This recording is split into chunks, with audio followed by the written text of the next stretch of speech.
जय हिंद दोस्तों। हम लोग आज पढ़ेंगे नंबर सिस्टम, संख्या पद्धति। देखिए, संख्या पद्धति हम लोग को मैथ जानना है, मैथ को पढ़ना है, तो हम लोग का एक अहम हिस्सा होता है संख्या पद्धति, जिसको हम लोग इंग्लिश में नंबर सिस्टम के नाम से जानते हैं। नंबर सिस्टम, इसको हम लोग को नंबर को जानने से पहले डिजिट जानना बहुत ज़रूरी है कि डिजिट क्या होती है। डिजिट यानी कि अंक, इसको हिंदी में क्या बोलते हैं? अंक बोलते हैं। और इस अंक यानी कि 0 1 2 3 4 5 6 7 8 9 इतना को मिला करके हम ये हमारे 10 अंक हैं, जिसको हमको मिला करके नंबर बनाया जाता है। हमारे दुनिया में जितने भी नंबर हैं, जितने भी काउंटिंग नंबर हैं, जितने भी संख्या आप काउंट कर सकते हो, सब इन्हीं से मिलकर बना होता है। चाहे 10 अंक की संख्या हो, चाहे 2 अंक की, चाहे 5 अंक की, चाहे 7 अंक की, चाहे जितना आपकी इच्छा हो उतना अंक आप लोग बना सकते हैं। जैसे देखते हैं 1 2 5 9 सब कितना अंक का संख्या है, सब इसी में से होगा ना। कोई 1 2 5 9 ये जो है एक एक अंक की संख्या है, यानी कि 1 डिजिट नंबर। इंग्लिश में क्या बोलेंगे इसको? 1 डिजिट नंबर। देखिए, जो भी संख्या हम बनाएंगे, मान लेते हैं ये 2 अंक की संख्या है 2 3। कितना? 2 3, यानी कि 2 अंक की संख्या 23 23। मान लीजिए हम 3 अंक की संख्या लिखते हैं, लिख दिए। 4 अंक की संख्या लिखते हैं, कितना भी जो भी संख्या लिखेंगे, 4 अंक 5 अंक 6 अंक सब इसी में से मिलाकर लिखेंगे। ज़्यादा टाइम नहीं गवाते हैं इस पे और हम लोग आगे की तरफ। रियल नंबर, रियल नंबर का मतलब है कि जिसको लाइन रेखा यानी रेखा पर, लाइन पर, नंबर लाइन पर खींच सके। जैसे रियल नंबर जिसको रेखा लाइन पर लिखा जा सके, जिसको रेखा लाइन पर लिखा जा सके, उसको हम लोग क्या कहते हैं? इमेजिनरी नंबर कहते हैं, सॉरी रियल नंबर कहते हैं। और इसको इमेजिनरी नंबर, इसको हम लोग बोलते हैं, ये होता है ना इमेजिनरी नंबर। रियल नंबर होता है कि जिसको लाइन रेखा यानी रेखा लाइन पर लिखा जा सके। जिस नंबर को लाइन पर लिखा जा सके उसको हम लोग वास्तविक संख्या यानी कि रियल नंबर कहते हैं। और जिसको हम लोग अंडर रूट निगेटिव संख्याओं का यानी कि ऋणात्मक संख्याओं का रूट, स्क्वायर रूट रहे, उसको हम लोग क्या कहते हैं? Imaginary number. इसको हम लोग इमेजिनरी यानी कि आई से सूचित करते हैं। किससे सूचित करते हैं? आई से, √-1। आई का मतलब इमेजिनरी होता है, इसको √-1 से हम लोग सूचित करते हैं। चलिए हम लोग आगे देखते हैं। बांटा गया है, अब देखेंगे रियल नंबर को कितने भागों में बांटा गया है। वास्तविक संख्या को, वास्तविक संख्या को कितने भागों में बांटते हैं, देखते हैं। वास्तविक संख्या को पर्सनली हम लोग 2 भागों में बांटा गया है।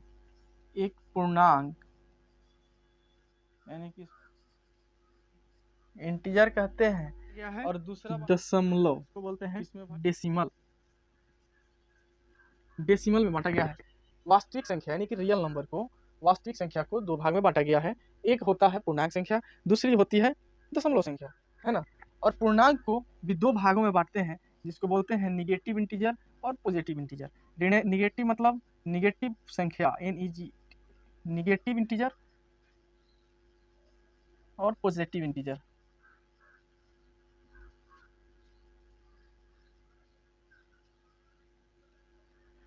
पॉजिटिव इंटीजर यानी कि ऋणात्मक संख्या और धनात्मक संख्या।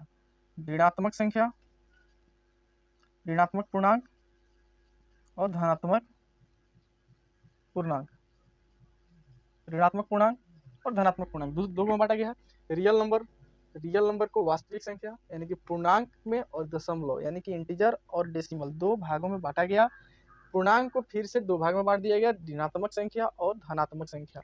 देखिए पूर्णांक क्या होता है, सबसे पहले जान ले। जिस संख्या को पूर्णांक जिस संख्या को p बटा q के रूप में लिखा जाए, किस रूप में, यानी कि बट्टा में लिखा जाए, बट्टा में लिखा जाए, p बटा q के रूप में लिखा जाए, उसे हम क्या कहते हैं, जिस संख्या को p बाई q के रूप में लिखा जाए उसे हम लोग पूर्णांक कहते हैं। और दशमलव तो आप लोग जानते ही हैं, दशमलव यानी कि पॉइंट, है ना, किसी संख्या को बीच में दशमलव दे दिए गए, इसको बोलते हैं दशमलव, है ना। और पूर्णांक को भी दो भाग में बांटा गया, निगेटिव इंटीजर और पॉजिटिव इंटीजर में। निगेटिव मतलब ऋणात्मक संख्या, पॉजिटिव मतलब धनात्मक संख्या, यानी कि -1, -2, -3, -4 माइनस अनंत तक जा सकता है। यानी कि जिस संख्या के सामने घटाव का चिन्ह दिखे, माइनस का चिन्ह दिखे, वह निगेटिव नंबर होता है। और जिस संख्या में कुछ चिन्ह न दिखे, चाहे प्लस का चिन्ह दिखे, उसको हम लोग क्या कहते हैं, पॉजिटिव नंबर कहते हैं। आप लोग को समझ में आ गया होगा। चलिए आगे की तरफ दशमलव को देखते हैं कैसे बांटा गया है। दशमलव को दो भागों में बांटा गया। पहले एक टर्मिनेटिंग दशमलव, एक non terminating. Terminating,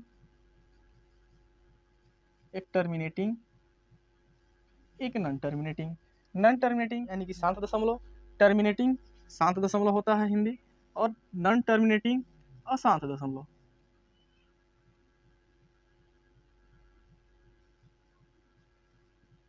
non terminating अशांत दशमलव।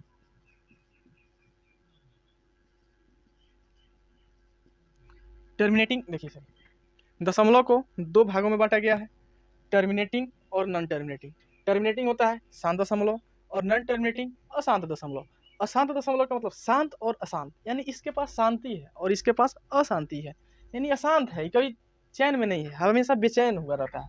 जैसे देखिए कोई भी संख्या मान लेते हैं 4.2, ये शांत हो गया, लेकिन ये होगा ना शांत अशांत। अशांत का मतलब 1.2, 3, 4 कुछ कुछ कुछ कुछ ऐसे आगे की तरफ आता रहेगा, बढ़ता रहेगा, इसमें शांति नहीं मिलेगी, यानी कि हमेशा बढ़ते रहेगा। जैसे मान लेते हैं ये क्या होता है 2.333333 बढ़ता रहेगा, 1.3333 ऐसे बढ़ता रहेगा। ये होता है अशांत दशमलव, 0.333333। इसका मतलब क्या होता है 1/3, 2/6, ये हमेशा बढ़ते रहेगा। और ये इसको कहते हैं शांत दशमलव, इसको अशांत। शांत और अशांत समझ में आ गया होगा कि शांत दशमलव होता है जो शांति से हो, अशांत दशमलव यानी जो शांत नहीं हो, हमेशा कुछ ना कुछ नया टर्म या फिर उसी को रिपीट करते रहे बार बार, जैसे 3 को रिपीट कर रहा है, ये बार बार हर बार चेंज कर दे रहा है अपना, इसको कहते हैं शांत, इसको कहते हैं अशांत दशमलव। और अशांत दशमलव को भी दो भागों में बांट दिया गया। अशांत दशमलव को दो भागों में बांट दिया गया, एक रिपीटिंग और एक नॉन रिपीटिंग। यानी रिपीटिंग यानी कि जो बार बार रिपीट कर रहा है जिस चीज को, उसको कहते हैं रिपीटिंग। नॉन टर्मिनेटिंग रिपीटिंग शांत दशमलव है लेकिन बार बार एक ही चीज आ रहा है तो इसको रिपीटिंग कहेंगे। और इसको कहेंगे नॉन रिपीटिंग, यानी कि हर बार अलग अलग चीज आती है, इसको हम लोग कहेंगे नॉन रिपीटिंग। आगे देखते हैं।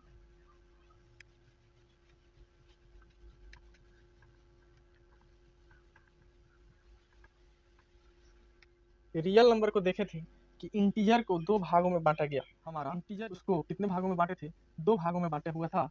एक निगेटिव इंटीजर था, दूसरा था पॉजिटिव इंटीजर। एक इंटीजर को हम दो भागों में बांटे थे, एक निगेटिव इंटीजर, दूसरा पॉजिटिव इंटीजर में बांटे थे। निगेटिव इंटीजर क्या होता है, आप लोग जाने हैं कि जिसमें माइनस से शुरू होता है, -1, -2, -3 और करते करते कहाँ तक जाए, अनंत तक जाता है, उसको हम लोग निगेटिव इंटीजर कहते हैं। ऋणात्मक संख्या इसको क्या बोलते हैं, ऋणात्मक संख्या कहते हैं। इसको क्या कहते हैं, धनात्मक संख्या कहते हैं, धनात्मक पूर्णांक इसको कहते हैं। इसमें क्या होता है +1, +2, +3, +4 ऐसे इनफाइनाइट तक जाता है। प्लस ना भी रहे तो आप समझ लीजिए क्या है, प्लस अगर ना भी रहे तो आप समझ लीजिए कि आगे उसके प्लस लगा हुआ होता है। और ये क्या होता है ना, इसी को हम लोग कहते हैं पूर्णांक। इसी को क्या कहते हैं, इसी चीज को हम लोग कहते हैं प्राकृतिक संख्या। प्राकृतिक यानी प्राकृत संख्या, जिसको इंग्लिश में कहते हैं नेचुरल नंबर। बहुत लोग अक्सर लोग भूल जाते हैं कि प्राकृतिक संख्या क्या होता है, तो जान लीजिए प्राकृतिक संख्या नेचुरल नंबर को कहते हैं, जो प्लस में रहे 1, 2, 3, 4, 5 और अनंत तक जाए, इसको हम लोग प्राकृतिक संख्या कहते हैं, नेचुरल नंबर कहते हैं। जिसको हम लोग क्या कहते हैं, नेचुरल नंबर कहते हैं। और जब इसमें 0 से शुरुआत हो जाए, जब देखिए 0 तो ना धनात्मक संख्या है और ना ऋणात्मक संख्या है, 0 ना धनात्मक संख्या है ना ऋणात्मक संख्या है, दोनों ना धनात्मक संख्या ना ही ऋणात्मक संख्या, 0 ना निगेटिव नंबर है और ना ही पॉजिटिव नंबर है, इसको ध्यान रखिएगा आप। अगर ये देखिए प्राकृत संख्या हो गया, अब होता है पूर्ण प्राकृत संख्या। पूर्ण प्राकृत संख्या, पूर्ण प्राकृत संख्या कौन होता है, जब प्राकृत संख्या में हम 0 लगा देते हैं तो ये होता है पूर्ण प्राकृत संख्या। जब इसमें 0 लगा दिया जाए तो ये क्या होता है, पूर्ण प्राकृत संख्या हो जाता है। ठीक है, इसके बाद हम लोग कल डिस्कस करेंगे आगे। नेचुरल नंबर हो गया आपका, पूर्ण प्राकृत संख्या हो गया। अब इसके बाद हम लोग देखेंगे कि प्राइम नंबर क्या होता है ना, prime, twin prime, non prime, यानी कि भाज्य या भाज्य संख्या क्या होते हैं, इसके बारे में हम लोग जानेंगे। जय हिंद दोस्तों, आप लोग ऐसे ही प्यार देते रहिए और शेयर करते रहिए। Thank you.